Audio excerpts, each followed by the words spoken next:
Hello friend, this is Vikas Pandey and welcome to easytouchforyou.com।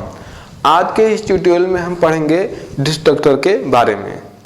हम पहले constructor के बारे में पढ़ चुके हैं कि कंस्ट्रक्टर का यूज़ ऑब्जेक्ट को कंस्ट्रक्ट करने के लिए, उसकी वैल्यू इनिशियलाइज करने के लिए करते हैं। उसी तरीके से डिस्ट्रक्टर का यूज़ हम ऑब्जेक्ट को डिस्ट्रॉय करने के लिए करते हैं। मतलब जब हम कंस्ट्रक्टर का यूज़ करते हैं तो कंस्ट्रक्टर द्वारा जब ऑब्जेक्ट बनाया जाता है, कंस्ट्रक्ट किया जाता है, तो मेमोरी में वो स्पेस रिजर्व करता है। तो उसी तरीके से डिस्ट्रक्टर का यूज़ उस रिजर्व मेमोरी को फ्री करने के लिए किया जाता है। तो जैसे कंस्ट्रक्टर बनाने के लिए कुछ रूल्स होते हैं, वैसे ही डिस्ट्रक्टर के भी कुछ रूल्स हैं। पहले हम देख लेते हैं उसको। फर्स्ट, जिस तरीके से कंस्ट्रक्टर का रूल होता है कि उसका जो नाम होता है वो क्लास नेम की तरह होता है, वैसे ही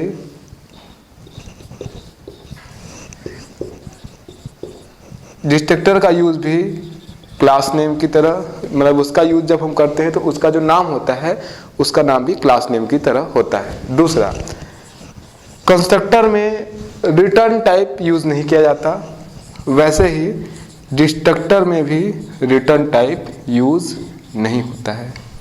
तीसरा, कंस्ट्रक्टर में आर्गुमेंट पास किए जा सकते हैं, लेकिन डिस्ट्रक्टर में आर्गुमेंट का भी यूज नहीं किया जाता। Can not take arguments. तो इस तरीके से कंस्ट्रक्टर का यूज जहां हम ऑब्जेक्ट को क्रिएट करने के लिए करते हैं, वहाँ डिस्ट्रक्टर का यूज उसको हम डिस्ट्रॉय करने के लिए करते हैं, ताकि जो उसके द्वारा रिजर्व मेमोरी थी वो फ्री हो सके। तो इस तरीके से जब हम डिस्ट्रक्टर बनाते हैं तो डिस्ट्रक्टर का जो नाम होता है वो क्लास नेम की तरह ही होता है, लेकिन उसको बनाते समय हम टिल्ड साइन का यूज करते हैं। जो भी उसका नाम देंगे उसके आगे हम ये साइन यूज करते हैं। तो आज हम एक छोटा सा प्रोग्राम देखेंगे डिस्ट्रक्टर के बारे में कि इसका यूज हम किस तरीके से करते हैं। जब भी हम प्रोग्राम में कंस्ट्रक्टर का यूज करते हैं तो ये ऑब्जेक्ट क्रिएट करते ही मेमोरी में एक स्पेस लेता है, तो डिस्ट्रक्टर का यूज करके हम उस मेमोरी को फ्री करते हैं। डिस्ट्रक्टर ऑटोमेटिकली कॉल होता है कंपाइलर के द्वारा। जब आप प्रोग्राम में डिस्ट्रक्टर बनाते हैं, जब आप प्रोग्राम के अंदर एंटर करते हैं और ऑब्जेक्ट क्रिएट करते हैं, या किसी ब्लॉक के अंदर एंटर करते हैं और ऑब्जेक्ट क्रिएट करते हैं, तो उस ब्लॉक या फिर उस प्रोग्राम से बाहर आते ही जब उस ऑब्जेक्ट का यूज नहीं रह जाता तो ऑटोमेटिकली कंपाइलर द्वारा डिस्ट्रक्टर कॉल किया जाता है और जो मेमोरी है उसको फ्री की जाती है। तो आज हम एक छोटा सा एग्जाम्पल प्रोग्राम देखते हैं कि डिस्ट्रक्टर का यूज प्रोग्राम में किस तरीके से हम करते हैं। एक क्लास में आप एक ही डिस्ट्रक्टर का यूज कर सकते हैं। जैसा कि आप देख पाएंगे कि इसमें ना ही कोई रिटर्न टाइप होता है और ना ही किसी प्रकार का आर्गुमेंट पास किया जाता है। तो पर क्लास एक डिस्ट्रक्टर का यूज आप प्रोग्राम में करते हैं।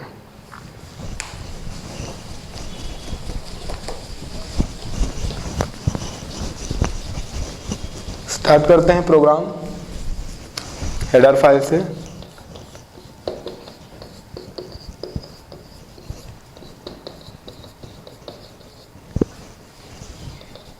हैज इंक्लूड strip.h और इसी तरीके से हैज इंक्लूड conio.h। क्लास बना लेते हैं, क्लास टेस्ट। यहाँ पर मैं एक स्टैटिक डेटा बना लेता हूँ, data member static int count. क्योंकि ये स्टैटिक डेटा मेंबर है तो इसकी जो वैल्यू है वो 0 होती है, मतलब ये 0 से इनिशियलाइज होता है। आगे बढ़ते हैं, पब्लिक। अब यहाँ पर मैं एक फंक्शन बना लेता हूँ, मतलब एक कंस्ट्रक्टर बना लेता हूँ जो ऑब्जेक्ट क्रिएट करते समय कॉल होगा, और इसी तरीके से एक डिस्ट्रक्टर बना लेता हूँ। जब हम उस प्रोग्राम से या ब्लॉक से बाहर जाएंगे तो ऑटोमेटिकली कंपाइलर द्वारा कॉल होता है। कंस्ट्रक्टर बना लेते हैं टेस्ट। इसका काम होगा जब भी हम ऑब्जेक्ट क्रिएट करेंगे तो काउंटर को ये इंक्रीज करेगा, ये काउंट करने के लिए कि ऑब्जेक्ट कितने ऑब्जेक्ट क्रिएट हुए हैं। तो यहाँ पर मैं काउंटर इंक्रीज कर लेता हूँ काउंट प्लस प्लस, और एक मैसेज यहाँ पर प्रिंट करा देते हैं सी आउट, काउंटर की वैल्यू प्रिंट करता हूँ मैं काउंट, और एक मैसेज दे देते हैं ऑब्जेक्ट क्रिएटेड, और यहाँ पर ये क्लोज। तो यहाँ पर हमने एक डिफ़ॉल्ट कंस्ट्रक्टर बनाया हुआ है, जब भी हम ऑब्जेक्ट क्रिएट करेंगे तो ये काउंटर इंक्रीज होगा और एक मैसेज प्रिंट होगा, उस काउंटर की वैल्यू प्रिंट होगी और ऑब्जेक्ट क्रिएटेड ये मैसेज प्रिंट होगा। अब हम एक डिस्ट्रक्टर बना लेते हैं जो कि ऑटोमेटिकली कंपाइलर द्वारा कॉल होगा ब्लॉक या प्रोग्राम से एग्जिट होते समय। प्रोग्राम कंटिन्यू है, अभी हम क्लास के अंदर ही ये बना रहे हैं।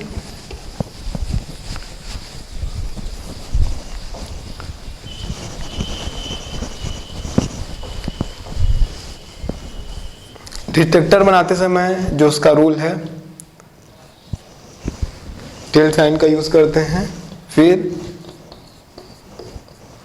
ये डिस्ट्रक्टर का नाम, न ही इसमें कोई रिटर्न टाइप होता है, न ही आर्गुमेंट पास किए जाते हैं। एक मैसेज प्रिंट कर लेते हैं, जब भी ये कॉल होगा तो ये ऑब्जेक्ट को डिस्ट्रॉय करेगा, तो उसके लिए भी काउंटर हम यहाँ पर यूज कर लेते हैं काउंट, फिर यहाँ पर मैसेज प्रिंट करा लेते हैं ऑब्जेक्ट डिस्ट्रॉयड, और काउंटर को माइनस कर लेते हैं, ये क्लोज, और सबसे लास्ट में क्लास क्लोज। तो इस तरीके से ऑब्जेक्ट में हमने एक स्टैटिक डेटा बनाया हुआ है काउंट करने के लिए, और वहाँ पर हमने दो फंक्शन बनाए हुए हैं पब्लिक सेक्शन में, एक कंस्ट्रक्टर है और एक डिस्ट्रक्टर है। जब भी ऑब्जेक्ट क्रिएट होगा तो कंस्ट्रक्टर कॉल होगा और काउंटर की वैल्यू बढ़ेगी और वहाँ प्रिंट होगा कि ये ऑब्जेक्ट क्रिएट हुआ है, और जब भी डिस्ट्रक्टर कॉल होगा तो काउंटर की वैल्यू कम होगी और यहाँ पर एक मैसेज प्रिंट होगा कि ऑब्जेक्ट डिस्ट्रॉय। अब इसको प्रोग्राम में यूज कर लेते हैं मेन फंक्शन में।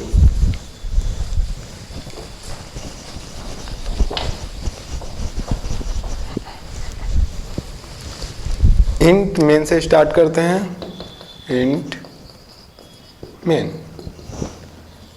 यहां पर एक मैसेज प्रिंट करा लेते हैं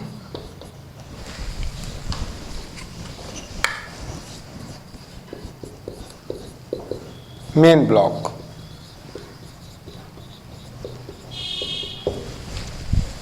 एक ऑब्जेक्ट क्रिएट करते हैं हम टेक्स्ट क्लास का टेस्ट T1। जैसे ही हम ऑब्जेक्ट क्रिएट करेंगे तो प्रोग्राम रन कराने में पहला आउटपुट तो मेन ब्लॉक होगा आउटपुट के रूप में। उसके बाद जैसे ही हम T1 क्रिएट करेंगे, यहाँ पर आपको एक मैसेज आएगा 1 ऑब्जेक्ट क्रिएटेड, यहाँ काउंटर की वैल्यू इंक्रीज होगी। उसके बाद एक ब्लॉक बना लेते हैं, फिर यहाँ एक मैसेज प्रिंट कराते हैं सी आउट ब्लॉक 1। अब यहाँ ऑब्जेक्ट बना लेते हैं टेस्ट T2, T3। जैसे ही ये दोनों क्रिएट होंगे तो फिर एक मैसेज आएगा 2 object created and 3 object created, ये ब्लॉक क्लोज।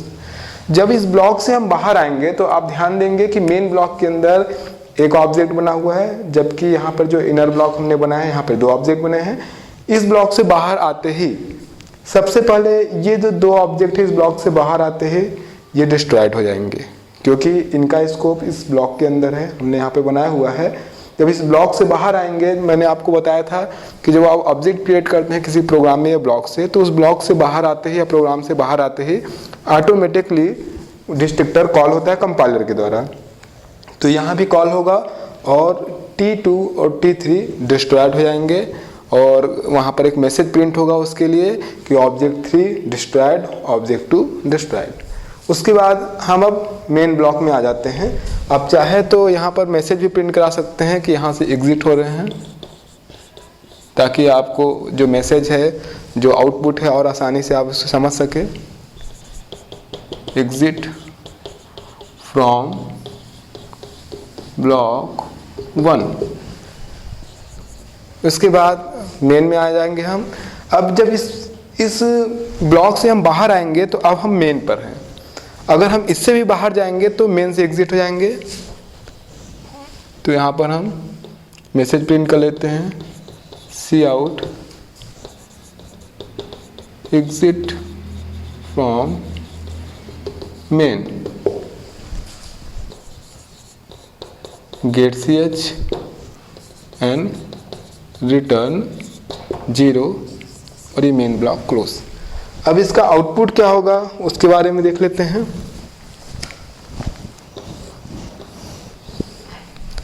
जैसा कि मैंने बताया, सबसे पहले प्रिंट होगा मेन ब्लॉक। उसके बाद जैसे T1 ऑब्जेक्ट क्रिएट होगा आपको मैसेज मिलेगा 1 ऑब्जेक्ट क्रिएटेड।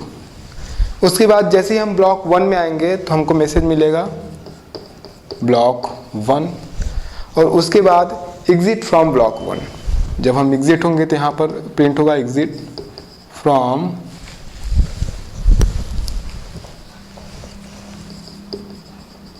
ब्लॉक 1। अब जैसे ही हम एग्जिट होंगे, ये दोनों जो ऑब्जेक्ट क्रिएट किए गए हैं ब्लॉक के अंदर, वो डिस्ट्रक्टर द्वारा डिस्ट्रॉय कर दिए जाएंगे। तो काउंटर जो है, जो हमने कोड किया हुआ है, वो उसकी वैल्यू कम होगी और यहाँ पर जो डिक्रीज होगी, और यहाँ पर जो आंसर प्रिंट या जो भी मैसेज प्रिंट होगा वो होगा ऑब्जेक्ट डिस्ट्रॉयड, और इसी तरीके से object destroyed, 3 object destroyed, 2 object destroyed. जब हम इसके अंदर एंटर करेंगे तो जिस तरीके से वहाँ 1 ऑब्जेक्ट क्रिएटेड का मैसेज आया था, उसी प्रकार से ब्लॉक 1 के अंदर एंटर करते ही हमको दोनों ऑब्जेक्ट के जो क्रिएशन के मैसेज है, जो मैसेजेस हैं वो मिलेंगे। 2 ऑब्जेक्ट, यहाँ पे लिख देता हूँ 2 ऑब्जेक्ट क्रिएटेड, 3 ऑब्जेक्ट क्रिएटेड। इसके बाद जैसे ही एग्जिट होंगे वो दोनों डिस्ट्रॉयड होने का मैसेज मिलेगा। अब जब हम मेन ब्लॉक से बाहर आएंगे, यहाँ पे हमने लिखा हुआ एग्जिट फ्रॉम मेन, तो सबसे लास्ट में प्रिंट होगा एग्जिट फ्रॉम मेन, क्योंकि जो ये पहला ऑब्जेक्ट है वो मेन के अंदर क्रिएट किया गया था, इसलिए मेन से बाहर जाने पे डिस्ट्रॉयड होगा। तो जब गेट ch लगा हुआ है, जैसे ही हम कीबोर्ड से कोई की प्रेस करेंगे और इस प्रोग्राम से बाहर चले जाएंगे, तब वो डिस्ट्रक्टर कॉल होगा और स्क्रीन पर मैसेज आएगा 1 object, the first object destroyed. लेकिन ये मैसेज हम स्क्रीन पर अभी नहीं देख पाएंगे। अगर आप टर्बो से यूज़ कर रहे हैं, टर्बो कंपाइलर यूज़ कर रहे हैं, तो यहाँ पर वो मैसेज इसलिए नहीं देख पाएंगे क्योंकि हम प्रोग्राम से एग्जिट हो जाएंगे। तो उसको देखने के लिए आप विंडो में जाएंगे, विंडो मेनू में, उसके बाद आउटपुट ऑप्शन पे क्लिक करेंगे तो आप ये लास्ट वाली लाइन देख पाएंगे 1 ऑब्जेक्ट डिस्ट्रॉयड का, क्योंकि ये इस पूरे प्रोग्राम यानी इस कर्ली ब्रेसेस जो हमने क्लोज किया, इससे बाहर जाने पर ही वो जो डिस्ट्रक्टर है वो कॉल होगा और मैसेज प्रिंट होगा, जो कि हम स्क्रीन पर नहीं देख पाएंगे। बाकी मैसेजेस को हम स्क्रीन पर देखने के लिए यहाँ पर हमने गेट ch का यूज़ किया हुआ है, और अगर हम प्रोग्राम में चाहे तो गेट ch का यूज़ अगर नहीं करते हैं तो हम विंडो आउटपुट में जाके प्रोग्राम का आउटपुट देख सकते हैं। तो इस तरीके से जो यहाँ पर मैंने एग्जांपल दिया, इसमें मैंने आपको ये समझाया है कि किस तरीके से डिस्ट्रक्टर कॉल होता है, कैसे वो प्रोग्राम में यूज़ होता है। वो ऑटोमेटिकली कंपाइलर द्वारा कॉल होता है जब भी हम किसी प्रोग्राम जिसमें हमने कंस्ट्रक्टर द्वारा ऑब्जेक्ट क्रिएट किया है या उस ब्लॉक से बाहर जाते हैं जहां हमने ऑब्जेक्ट क्रिएट किया है, तो ऑटोमेटिकली कॉल होता है और उस ऑब्जेक्ट को डिस्ट्रॉय कर देता है। अगर हमने अपने प्रोग्राम में कंस्ट्रक्टर में मेमोरी एलोकेट करने के लिए न्यू ऑपरेटर का यूज़ किया है, तो हमें डिलीट ऑपरेटर का यूज़ करना चाहिए। न्यू और डिलीट ऑपरेटर के बारे में हम आगे के वीडियो ट्यूटोरियल्स में देखेंगे। आज के इस वीडियो में आपको बहुत ही एक सिंपल प्रोग्राम दिखाया गया है डिस्ट्रक्टर के यूज़ के लिए, ताकि आप समझ सके कि डिस्ट्रक्टर किस तरीके से यूज़ होता है प्रोग्राम में। जब आप प्रोग्राम को रन कराएंगे तो आसानी से आप इसको समझ पाएंगे। आज की इस वीडियो ट्यूटोरियल में डिस्ट्रक्टर के बारे में इतना ही। आगे के वीडियो ट्यूटोरियल में हम और भी टॉपिक देखेंगे C++ के। तब तक के लिए आप हमारी वेबसाइट easytutsforyou.com पे लॉगिन कर सकते हैं। तब तक के लिए बाय।